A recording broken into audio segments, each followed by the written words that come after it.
Right. Hello and welcome to the Final Whistle podcast. My name's Harry McBain, and today I'm joined by Adam O'Connell and Bobby Edison, and they got haircuts, and I don't yet, which is looking good, but not for me. We'll start off on quite an easy topic. Adam was talking about it earlier in our group chat. VAR, interestingly used over the weekend. That's pretty in-depth conversation, really. Yeah. Man United Spurs, that Son challenge where I say challenge, it wasn't a challenge at all. Was it, Bobby? It was pretty pathetic. Oh yeah, that is so stupid, man. I don't really know if it was maybe like more of a slap, like you could give it, but like I don't know. It just looks like a little tap. I mean, maybe because you're watching it in slow motion, it was different. But honestly, there's no way. Because like, is he meant to run? Like, he can't just run like this, can he? So he's got to actually have his arms out. So it's like, yeah, it's stupid. But yeah, I don't really think it's right. Cool. It's the worst bit about it is having the referees, like they went, oh, we'll do a VAR check, like after they scored because of it. And the referee, they watched it in the VAR bit, and then they went to the monitor and were like, oh, have a look at that. He literally saw it as well, seeing what we saw. And it was not anywhere near givable as a foul because he's lightly brushed him in the eye. As I was watching some TalkSport videos, I think it was Danny Mills was saying, like, compared to when he was playing football, like if he got scraped in the eye, he could have a broken jaw, but he'd probably still carry on playing. And said it's not necessarily Son to blame as much. It's the culture that's become with modern footballers these days, Adam. Yeah, and it's just like getting anything you can, like any contact, go down, and if they check it as anything, you're just going to get a free kick. Yeah. Because the question was, would you rather, as a player, be win things or be modest and be honourable? Yeah, Adam. See, as like the level we play, I'd rather be honourable and like just play the game as football's supposed to be played. Like if you can stay on your 2 feet and keep the ball, do that. Don't just go down and try to win the foul, because I think it makes football less boring. I mean, more boring. Sorry to watch. Yeah, it makes it so much more boring when you go down and want fouls all the time. And I think football's made now to look like a really weak sport, and like I think players have taken that to their advantage. They get tapped. Oh, it's a foul. I don't. Well, when it comes to it, and as they were making the point, was that when you look at the reasoning of the Premier League and with the players, they've probably all got in their contracts win bonuses that if they win, they'll get a certain amount of money. So for Son to go down like that, it might not be a foul, but if he's thinking, oh, I could get a bit more money in, then what's the point? And also when it comes to managers, the post-match conferences, like Ollie made some comments about the offense, and there was criticism coming towards him because his players were doing it too, with going down super easily, especially Anthony Martial. Do you think, Bobby, that managers should probably go and try and either be more honourable instead of just trying to get even themselves maybe a bit more time in the job or a bit more money?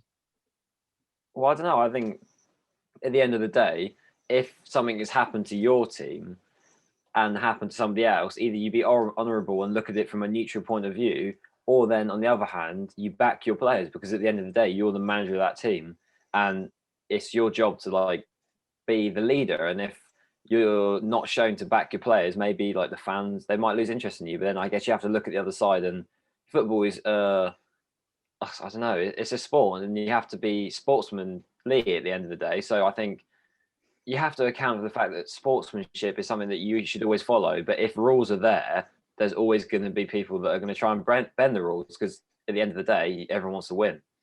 Yeah, and Adam, go on. I completely agree with Bob there, but like at the same time, like with a manager, they want to, because like fans are going to lose interest if they don't win matches, which we've seen happen before. And so that's why I feel like managers, like, if you get touched, go down. But then again, like your point comes into play there, whereas you want them to be honourable, so the fans will like you more, because then like you're being honest and like you're not like just trying to get fouls all the time. So I feel like it's very, because football is very like one-sided. Like teams are very like, when you're rivals, it's very like hate the other team.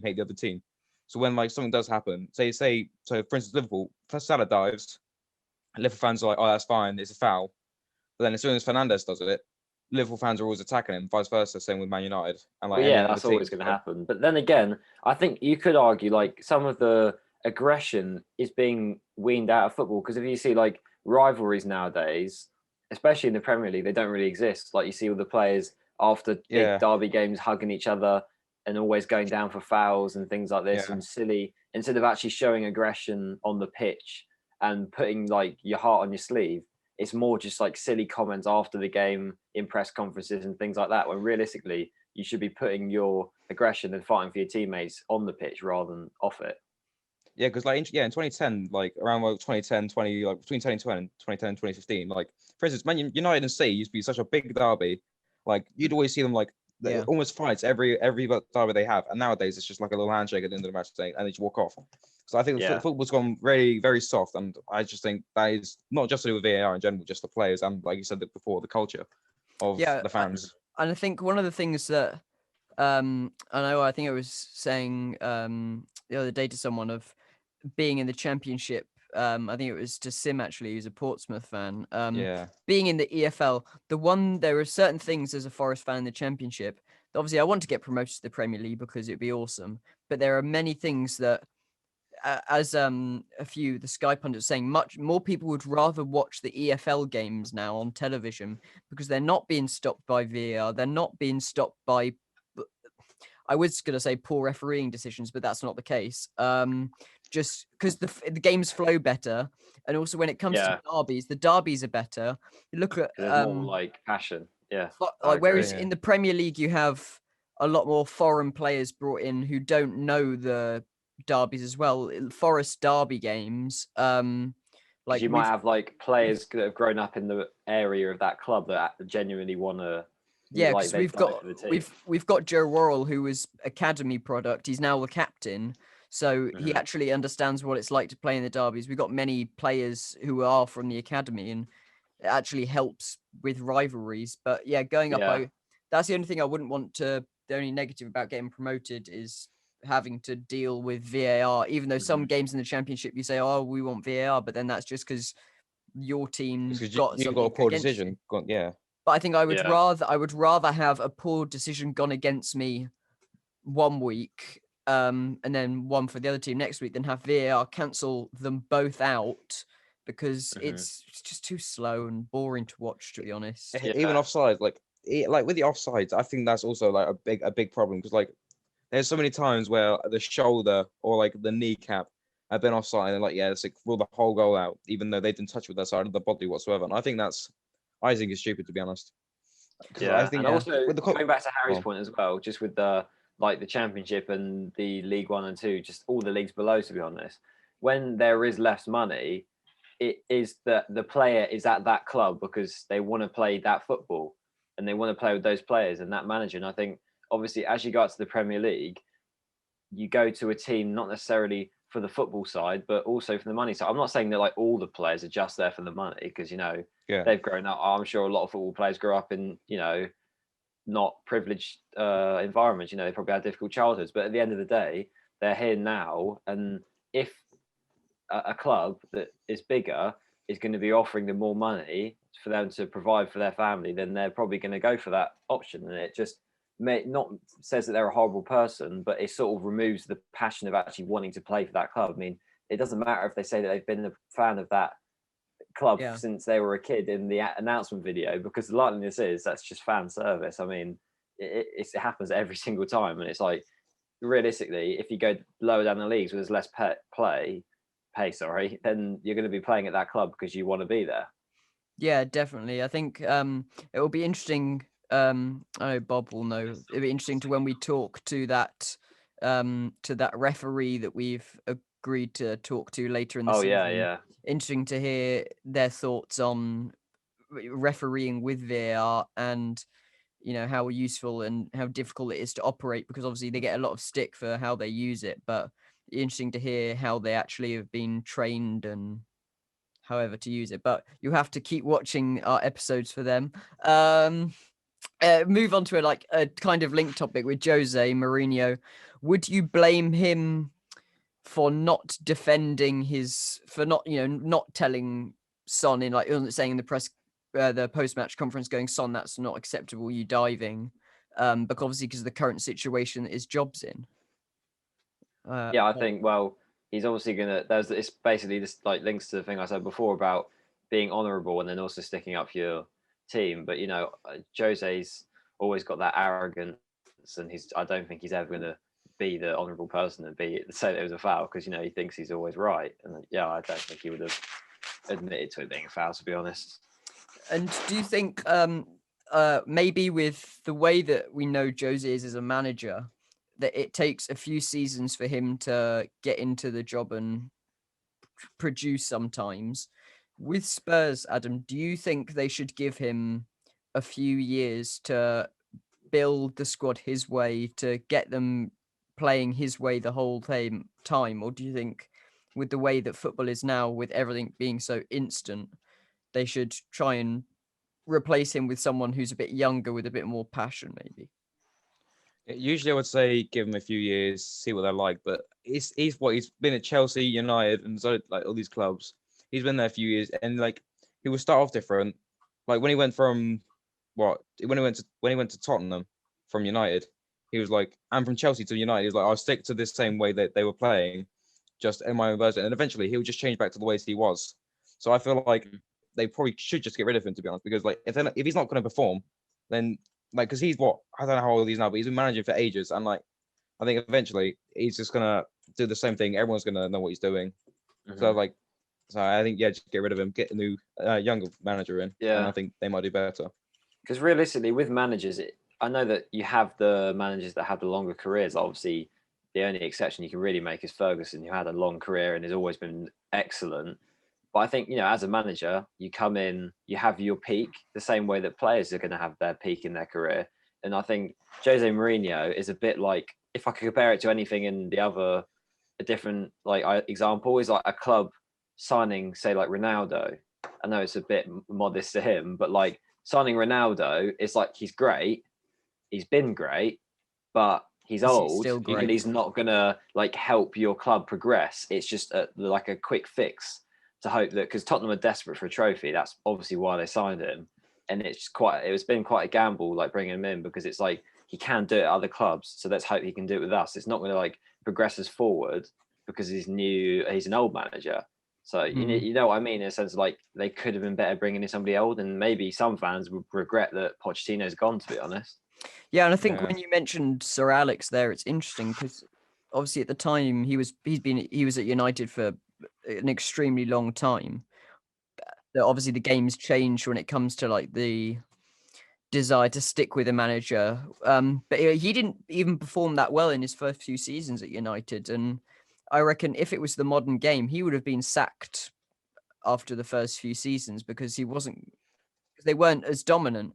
And then he did get the time and 26 years he was there. Yeah, resources.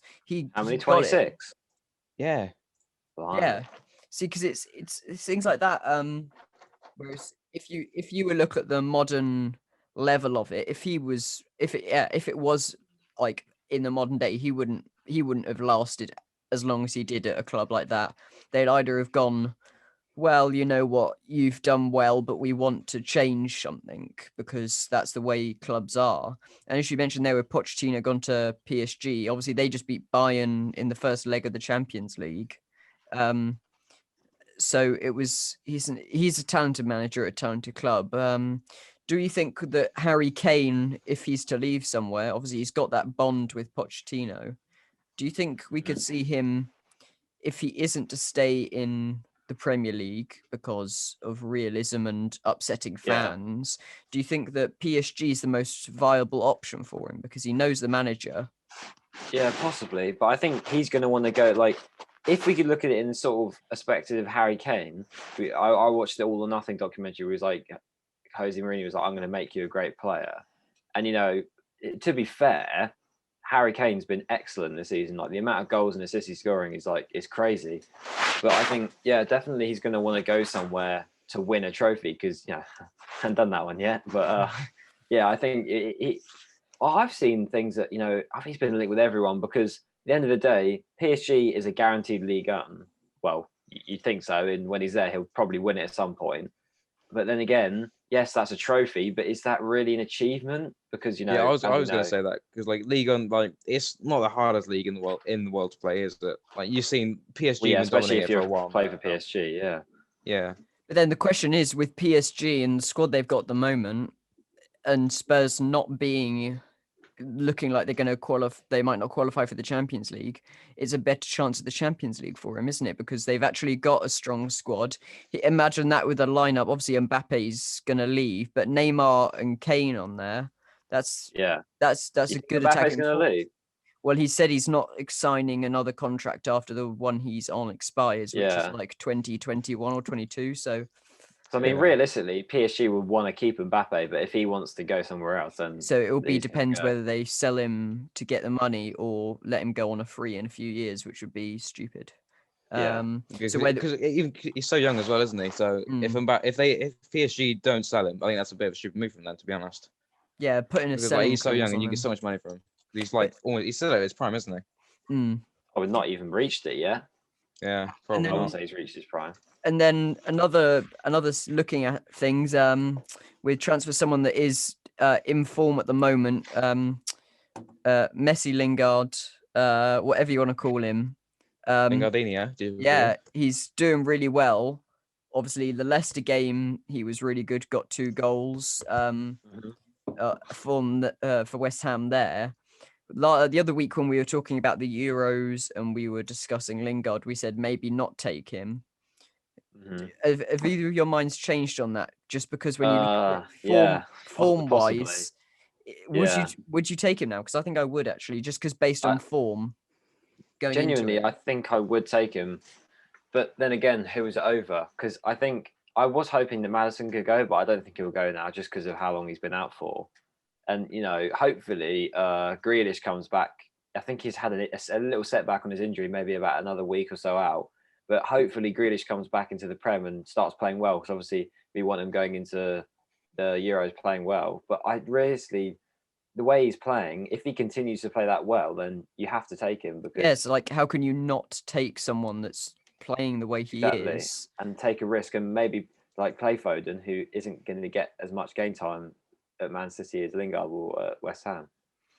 Yeah, it's an And interesting one. Lingard's performed in other World Cups as well, hasn't he? Like he played well last time. And I think it was the like Adam like McCullough or whatever he's called from the kickoff. Yeah. United The fan was saying was basically saying how like, well, we saw how good he was at United when he was playing well.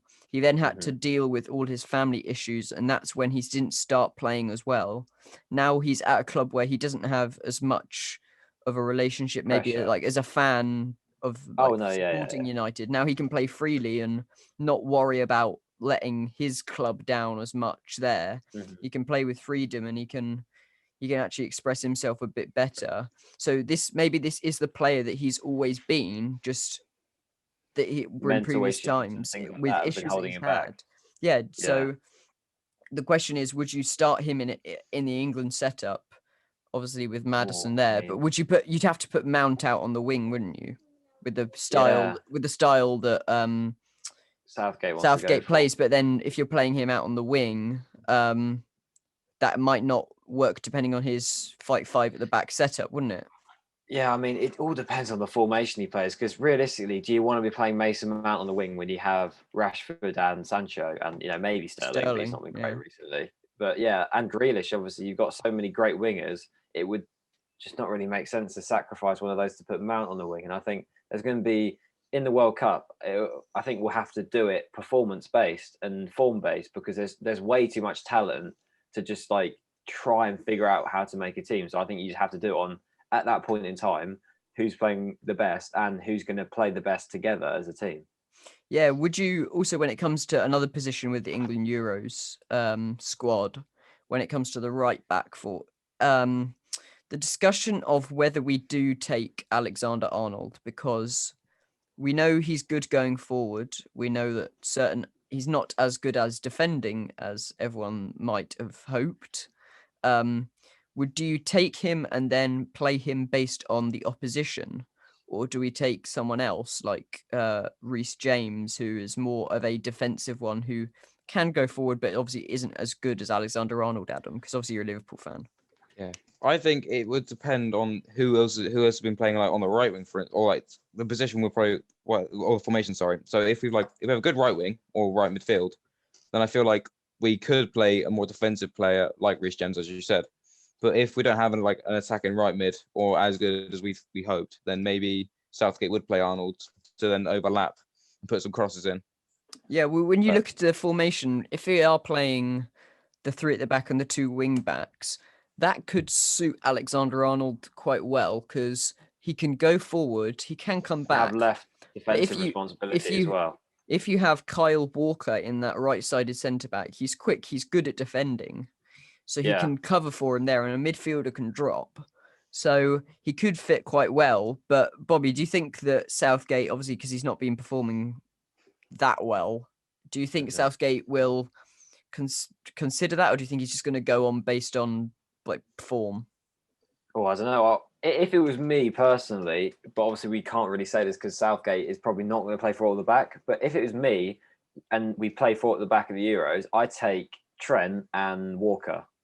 And you play in the games where you're going to be more defensive, you play Walker because you need a defensive right back. But when you need that, like, I don't know, like magic or just that spark and that cross to, because if that delivery is on point from Trent and we have Kane in the box, and realistically that is going to get us goals because we'll just have to counter on that because Kane's obviously really good in the air and Trent's balls are immaculate sometimes. So I think, yeah, realistically, I don't think personally I would take Reece James, even though I do rate him as a player.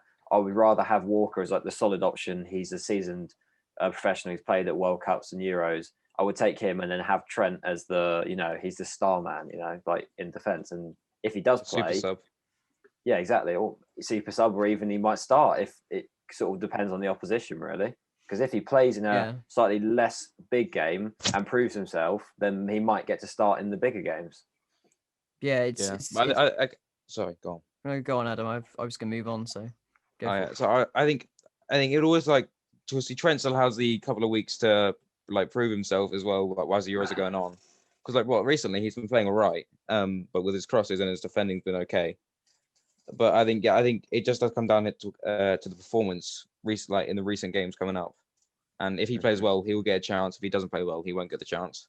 Yeah. So it just depends on how he plays as a player. And if he wants the start, he'll try for it. Mm-hmm. Yeah, a team that's been performing to obviously not necessarily be picked for a Euros squad, but to stay in the Premier League. West Bromwich Albion, they are 19th, I think, 8 points from safety with 7 games left in the Premier League. So 21 points to play for. Last 2 games, battered Chelsea 5-2 and then beat Southampton 3-0 last night. Bobby, do you think they can stay up, or do you think the gap's too big for Big Sam to try and rescue them? Really, I'm not really sure. Hold on, I was gonna have a quick look at the table just to see like who they're dealing with. Because Fulham's above them, and then Newcastle are just on the edge of the relegation zone, so it's close for them. Yeah, so it's because obviously West Brom are picking up form right now. Nice little man of the match performance from Ainsley Maitland-Niles against Southampton, and I think like realistically, if they are picking up their form and the teams like I don't know Newcastle, Fulham, and maybe even Brighton and Burnley, if they're not playing as well and they do pick up their form towards the end of the season, the 8-point margin, there's no reason they can't close it down. I think it would be a long shot, and if they do stay up, I think it'd be impressive. But yeah, I don't think quite yet you can write them off because this might be a turning point in their season, obviously, with that great 2 wins from the decent opposition. Yeah, Adam, would you put it past Big Sam to pull off a great escape? I reckon there is that chance and a spark of hope that he might, but I think it's a very slim chance again. But it is possible, but I don't think it's likely at all. I think they might go down, and then they'll probably just come back up next season and do that thing Norwich are doing at the moment, where they like going down and come back up. Yeah, possibly, because they have some quality players. Definitely. And I think one of the people that we've talked that I know I have talked about in his job, I don't like the job of a football agent very much, but Erling Haaland's agent, Mino Raiola, probably one of the most disliked people in football. has been talking again. So Man United have said that they're not ruling out another move. Despite the breakdown talks about Haaland because of the price for Sancho last summer, they thought it could go up, but they're not ruling out another move for Sancho. And Haaland's agent Raiola has said that Dortmund do not want to sell the forward this summer. Interesting one there on another Raiola saying it, not Dortmund saying it. So do you think this is, first of all, do you think this is true? Or do you think this is mind games from Raiola to drive up the price for him and for Dortmund? That's what I was thinking. Because is it Raiola that said that Dortmund won't want to sell him? Raiola said it, not Dortmund. Because I think that is probably a dirty tactic. Because he's prone to doing that, and I think Dortmund will probably want to cash in on Haaland. Then I don't really know why they want to, but I genuinely think as a club that's just something they want to do. They might. But then again, could you see them getting rid of Sancho and Haaland in the same window? Because that would bring a lot of money.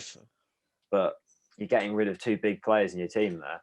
Yeah, I feel like it'd be one season, and then the next transfer window, or even the season after, at the same sort of time. Yeah, it might be the other. But I think it could just be a genuine thing where Dortmund don't want to get rid of him, but they didn't want to to say it, so he said it. But I think Sancho's more likely to leave than Haaland is. Yeah. To be honest, though, I think Haaland, if he's going to leave, Dortmund would sell him this summer, because next summer he has his £60 million release clause, and this summer 60 million, so 60. Yeah. So they can make a lot more money off him now before he gets grabbed next summer for a dirty cheap price. True. And then they can sell Sancho another season. Because to be honest, Sancho, from what I've seen, hasn't been performing as great this season as he has in the last few. So there's not going to be mass suitors for him there. So I think if it wouldn't surprise me if Dortmund don't want to sell him, but they do because they need the money and they don't want to lose him on a cheap. I agree. And then finally, to do in the last few minutes, Jack Grealish did an interview today or the other day saying that don't know why he'd want to leave because he is living his dream playing for Aston Villa. Mm-hmm. Yeah, go on. Sorry. Yeah, and so I was going to say, Adam, what do you think? Because we've been seeing many mind games there, like in mind games just with transfers generally. What do you make of him coming out and saying that? I think because I think I've heard him say that before as well, like in a previous interview, like a while back, saying he has no reason to move from Aston Villa. He's playing good there. He likes the players there. He likes the manager, and he likes the style of football he's playing. So I think it's a genuine thing, and I'm quite happy for him, to be honest, because if he's at a place that he wants to be, then fair play to him. Because like going to a big club, like we've seen it before, where like say Suarez goes to Barcelona and then he gets played a good couple of seasons and then goes down. Hazard, he's dropped off when he went to Real Madrid. So I think Grealish is kind of thinking like that. Don't go to a big club because then you might just not get played. Yeah, because it's not guaranteed win. Yeah, you might get money, but you won't get any play time. And I think Grealish is one of them players where he wants to play time over the money. Yeah, because I think he's also playing for his childhood club as well, isn't he? And I'm sure he's enjoying himself. Well, he's the captain, so the fans like him. The manager likes him. He's getting played when he's fit. He's getting into England squads. So it's not like, apart from money wise and maybe wanting to play in Europe, there's not too much of a difference. But then look at it this season. Aston Villa pushing for Europa League spots. Definitely, it's not as if the club he's at are too far down. Interesting to see whether clubs like Aston Villa and West Ham can sustain their form from this season into next season. I mean, it could be a crazy one seeing West Ham in the Champions League but be struggling in the Premier League. So be weird to see. Do you think West Ham are going to have a good season next year, or do you think they'll plateau off a little bit? Well, it's hard to predict, isn't it? Because obviously, if you'd said last season, do you think West Ham are going to be challenging for Champions League? You go, of course not. They're nowhere near that level. And now you're going, well, I wouldn't put it past them to do it next season. David Moyes is good manager. He's got good players there. But it's one of those things that could it be a one-off season, the same way with Leicester when they won the league. It could have been a one-off, and then as we saw, they didn't do very well, but they've come back. So, I mean, Adam, what do you think? I think it's quite unpredictable to say whether to do it again. No, I agree with you. I think it is quite unpredictable that's a lot of football at the moment. A lot of football has been quite unpredictable. Mm. But I think they might do well, like mid-table, sort of like between 10th and 6th. I don't think they'll get Champions League again next season, but I think they might do all right, better than most clubs, I feel. But I'm not as well as this season, I don't think. Yeah, I'd But like then to again, see. I think I'd yeah, go like on, to sorry. see. I was just gonna say I'd like to see them in the Champions League next year, just because it would be so entertaining. Yeah, yeah. definitely. It would be interesting. Yeah, Adam, what were you gonna say? Because you were just gonna say something there. I completely forgotten. Well, we'll go on that note. Then we'll say thank you everybody for listening. We hope you've enjoyed. We'll make sure to keep putting out ones like this. So make sure to like, subscribe, hit the notification bell, get at the social medias. I'll put them on screen again. Twitter, Instagram, guys, come on. Yeah, Twitter, Instagram, Follow. all of them. Get them everywhere. Thanks everyone for listening. That was the final whistle.